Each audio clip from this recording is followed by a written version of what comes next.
Hundreds of years ago, before the white man came, all the land in America belonged to the Indians. The land of each tribe shaped the pattern of its life and its beliefs.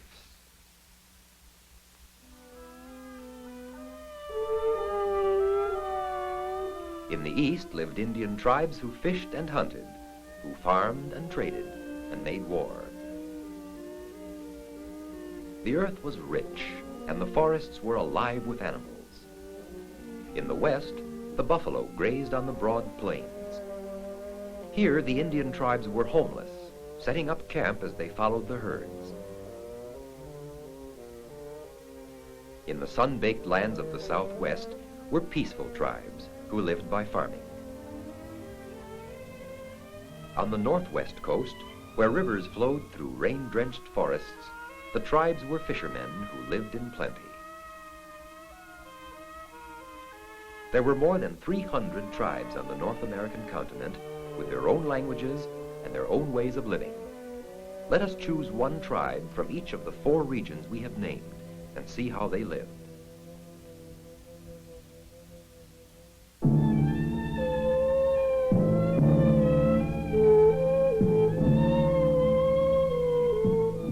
In the northeast woodlands lived many different people: the Delaware, the Pequot, the Massachusetts, the Narragansett, the Algonquin, the Mohican, and many others. Here too lived the 5 great nations of the Iroquois: the Seneca, the Cayuga, the Onondaga, the Oneida, and the Mohawk. 5 nations united in a league to which each tribe sent representatives. Each Iroquois nation had its own government and its own villages. Each family had its home, called a longhouse. Here is the story of the Iroquois. Our families are ruled by the mother, and the mothers rule the tribe. Theirs is the village and the fields around it. They grow the corn and pound it into flour. They prepare our meat with foods from the field, like corn, squash, and beans. This they dry that we may eat during the winter. They are industrious and wise, the women of the Iroquois.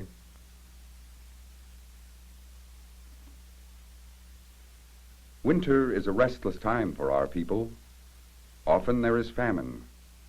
Sometimes there is war.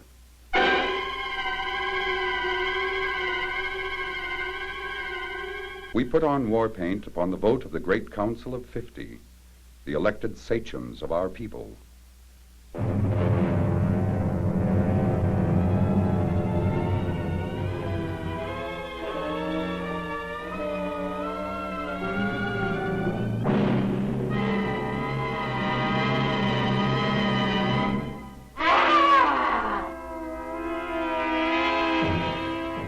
He is lucky who is slain in battle. Prisoners we often torture and kill.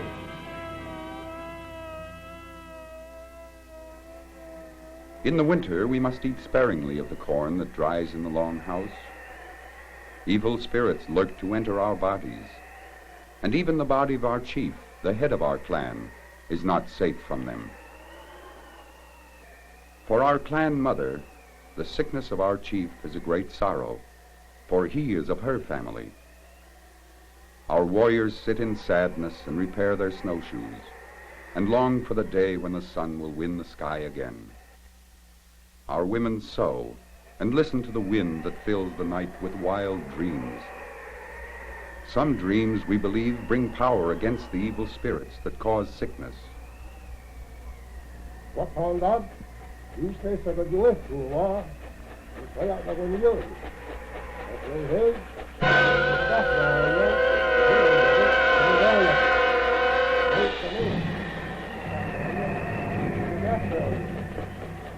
Men who dream of the strange false faces become members of their great society. With spirit masks, with tortoise-shell rattles, and with offerings of the white ash of the sacred tobacco, they try to appease the evil ones who torment our troubled chief.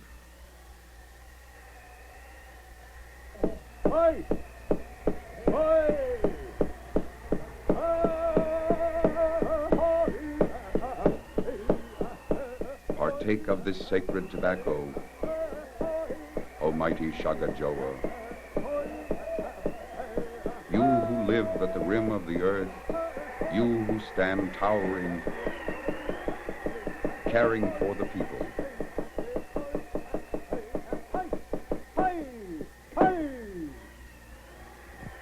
Powerful are the spirit masks and the prayers and offerings of the false-face society.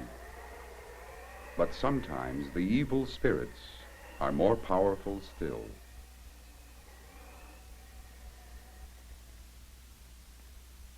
The women of our clan will nominate a new chief. The clan mother must name a son, a brother, or a sister's son.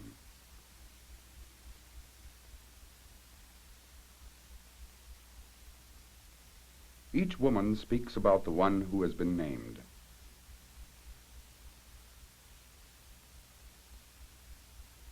But he will receive the antlers of his office only after the clan mother has journeyed to other clans, and finally to the Council of 50 to get their approval.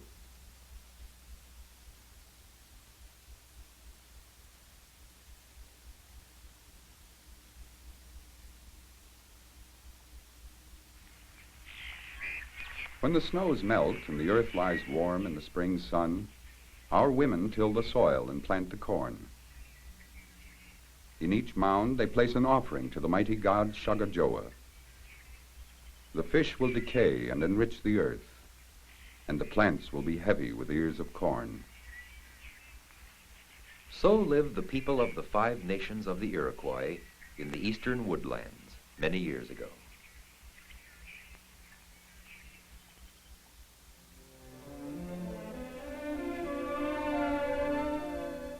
On the vast central prairie of North America lived the Plains Indians, tribes who followed the buffalo, the Osage, the Pawnee, the Dakota, the Arapaho, the Cheyenne, the Crow, the Blackfoot, and many others.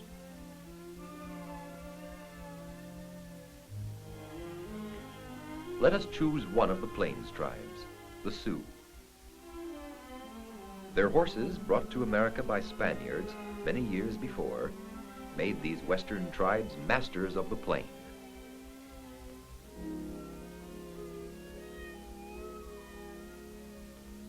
This is our world.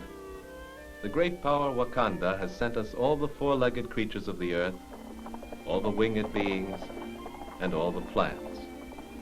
I go to call the hunters of my tribe. As long as the grass shall grow to feed the buffalo, our people will never go hungry.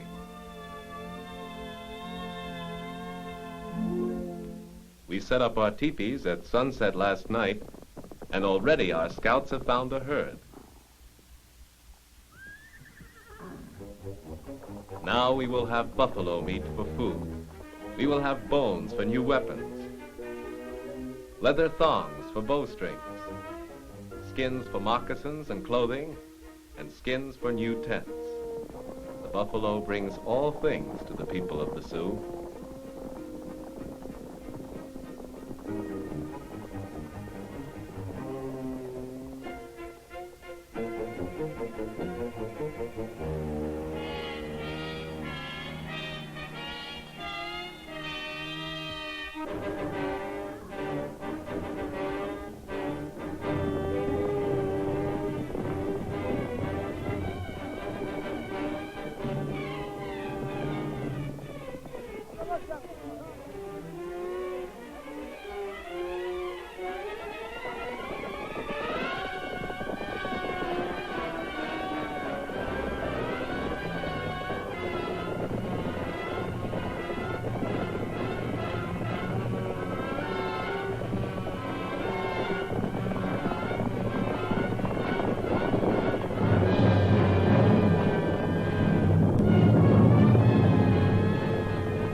Cows stand beside the dead. We have made our kill.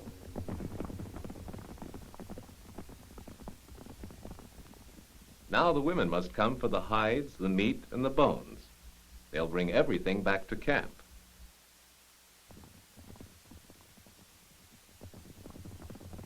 The meat is dried in the hot sun. It helps feed us during the winter.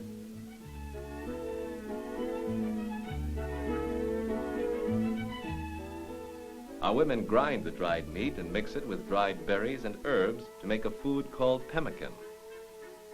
It does not spoil, and it is easy for a brave to carry when he goes on the hunt or when he goes to war. We carry the pemmican in pouches made of the skin of the buffalo, which has been dried and softened. It takes many days to prepare a skin, especially a large one that can be used for a teepee or for a robe. Such is women's work. For the men, we hunt, we protect our families from enemies, and in all ways, we live as the great power Wakanda bids us.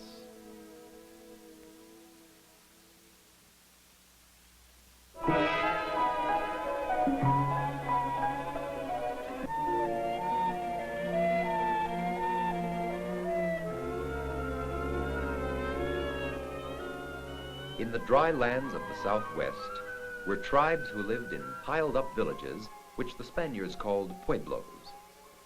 The Hopi and the Zuni in the desert, the Tiwa and the Keris in the river valleys. Our village was ancient when my father's father was a boy. It is built of mud and stone, house upon house, like the honeycomb of the bee. Our people live by farming, and we wear clothes made from white bolls of the cotton plant.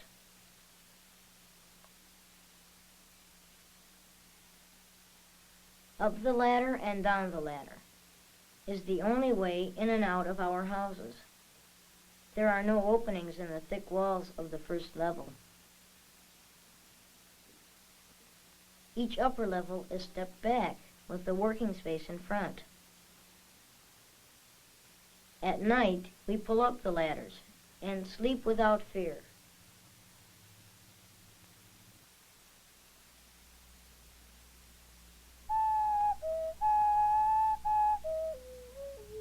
Today, the music of our flute calls to the heavens. For today we plant the sacred corn, sent us by the corn maidens. This is my father's prayer. Mother, Father, you who belong to the great beings, you who belong to the storm clouds, you will help me.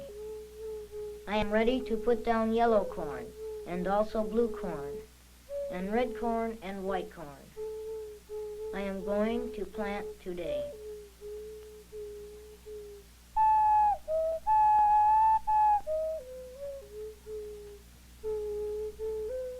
If the gods bring rain, the corn will grow and bear fruit. We dry the corn and grind it up.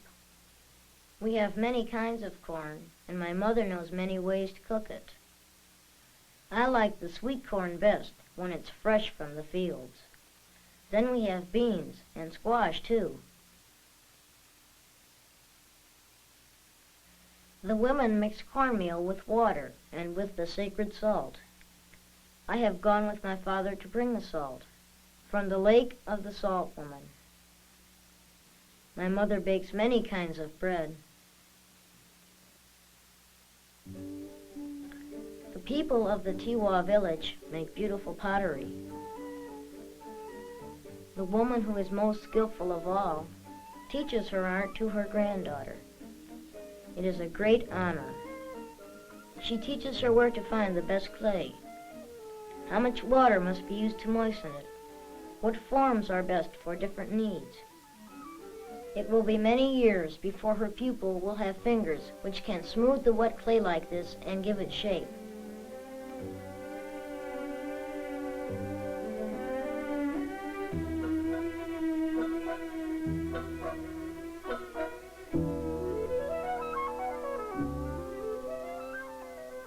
Someday, she hopes to be as skilled as her grandmother.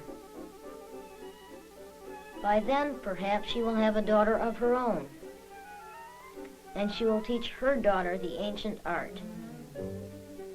She will teach her how to paint each vessel with a different pattern, the patterns of her people, the special patterns of her family.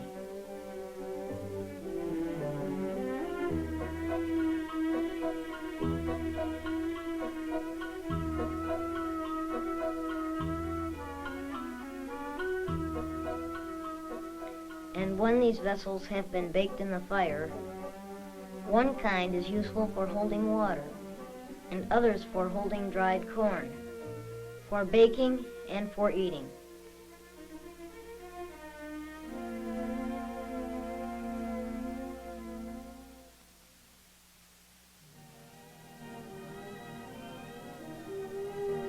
In the great Northwest lived tribes like the Quinault, the Chinook, the Klickitat, the Skokomish, the Makah. Many of them lived along the shallow bays of the Pacific Ocean, where fish were abundant. Their boats were huge dugout logs. Their clothes were made of shredded bark and rushes. They lived in great plank houses. In this abundant land, the people competed fiercely with one another and were much given to boasting.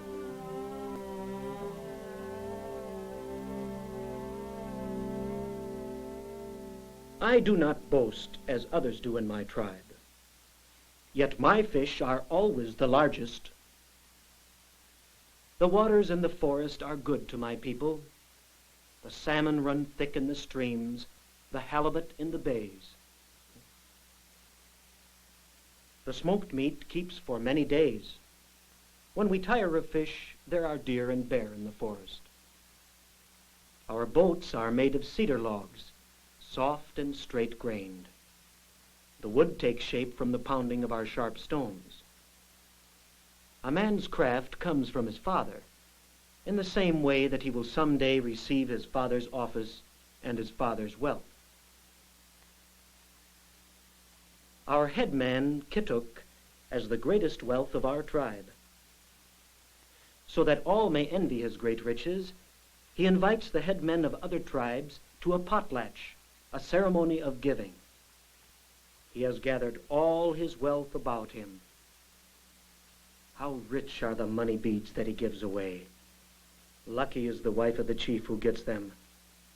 But all know that someday the young chief must hold a potlatch for Chinook and return even greater gifts, or his name will be disgraced, and great will be the shame of his mother and of all his family. Gift by gift, our chief gives away all that he owns. The greatest gift of all is a fine canoe, smoothly hewn and richly painted. The young chief must grow very rich if he is to match Chinook's presents, and by that time our chief will be ready for another potlatch, which will put the other tribes to shame again. At last, Chinook has nothing left. The potlatch ends with a dance of giving and receiving. Chinook has proved his great wealth. Now he will wait for the other chiefs to prove theirs.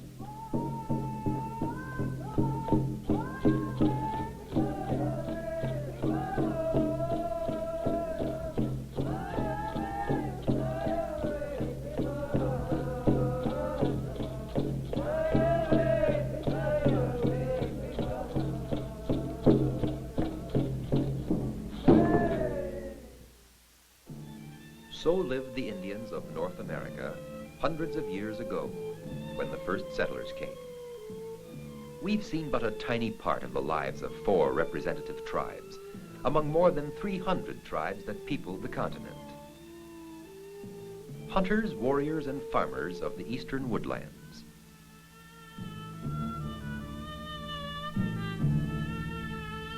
Peaceful Pueblo dwellers of the southwest.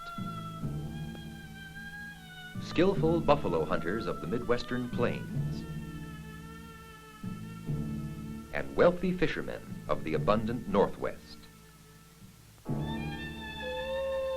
These people lived in ways so astonishingly different from one another that the wealth of legend and ancient lore they left us still lives today as part of America's great heritage of the past.